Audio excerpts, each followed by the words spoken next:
Now imagine you're at the jam with any band and walk away thinking, I nailed that. Problem is most people get super nervous about jamming, which makes it way harder to play your best.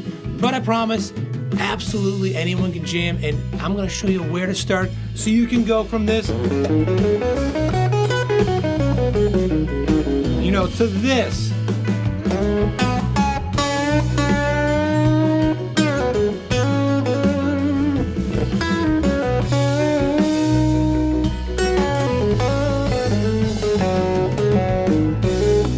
Right? But the number one thing we can do while actually jamming is to ignore everyone else, crank up as loud as your amp goes, and show off all the chops you've got, and even attempt some you don't have.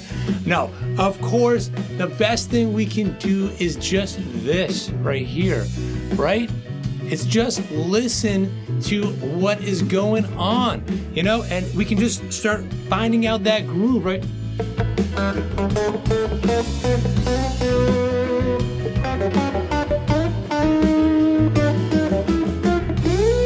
Right?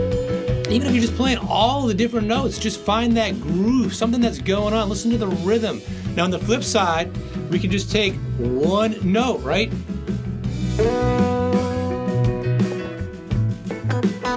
You know how it's getting down low too? Bring it down, right?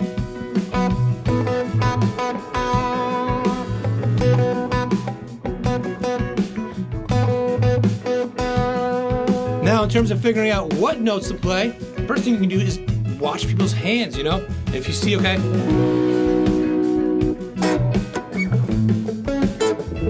And if you can know, okay, this is a B, that's an A, okay? And then is it major, minor? Kind of watch for those shapes, just does it sound kind of more happy, right? And then you can think, okay, what key is it? This is actually not in the key of B. You might think it is. Okay, it's B. We're going to get into some stuff about that later, about modes and things that are outside of just a major or minor key. But you don't need to know that for right now. Just find a B, right? And play a major pentatonic around that.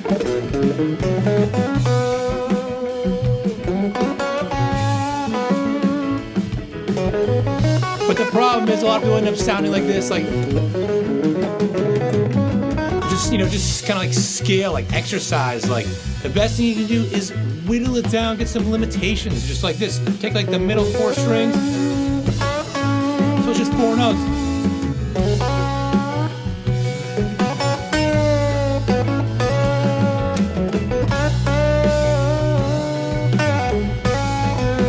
So actually, putting these little limitations are gonna really help. But the number one thing you can do to get better at jamming is to play with other musicians as much as you can. But if you don't know anyone or are too nervous, start out with backing tracks. The problem with backing tracks, though, is that most of them are just loops and fake drums.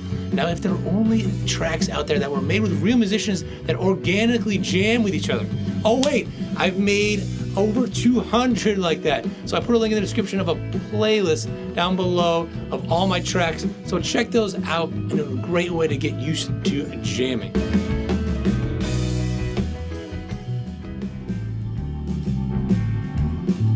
So the next thing to take it to another level is to get more melodic, and you can do that by just playing triads, the basic building blocks, the 3 notes of each chord. So in this case, it's C, right, to D, although it's really a C over a D.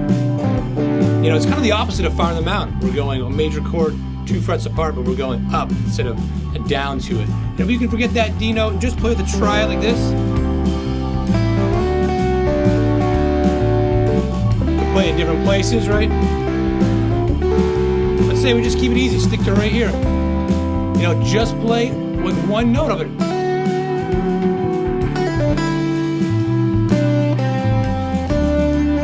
And that makes you connected to the chords and much more melodic, and not like you're just playing, up and down, scales, which plays a role in jamming, but we want to be connected to the chords to be more melodic. So the next thing is to really say something with what you're doing, so you're not just gonna like that, but you got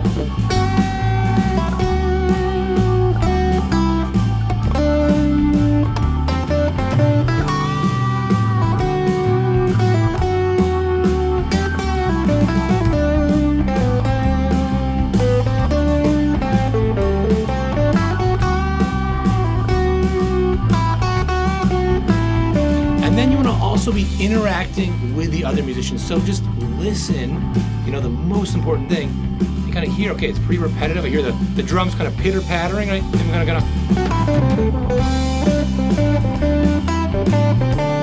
listen to the bass taking up. Kind of interact with that, right? So these are all things that are helpful, and if you are finding these tips helpful, then you don't want to forget them. So check out my Jam Survival Guide that I go over even more things. I put a link in the description down below if you want to know more about that.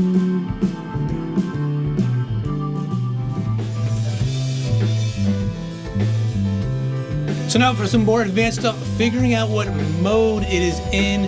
So if we find, kind of what note, it's like, oh, there it is. It's an A, right? Is it major? Ooh, no, minor. Okay, now is it actually A minor? You can just try that scale, right? Or the more common mode that you hear jammed on than minor is actually Dorian. And the only difference is one note, that's 6.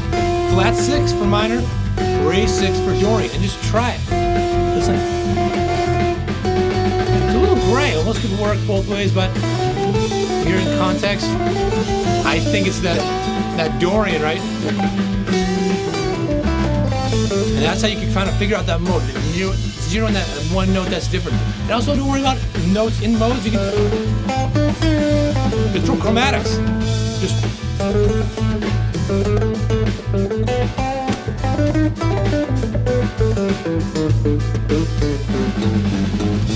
whoa! What's that? Sometimes the key changes. You gotta find that note. Ooh, I got lucky there. E right now, is it minor? No.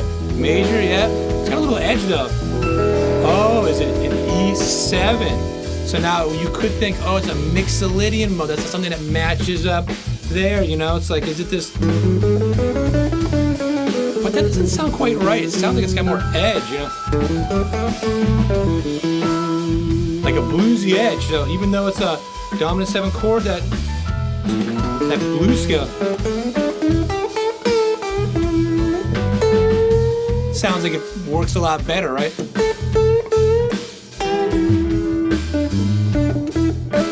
Now, all these things are helpful, but the most important thing with jam is to just listen and develop your own sound. Do whatever works for you. Right? And notice, slowing down. So we're really gonna get with that groove, right?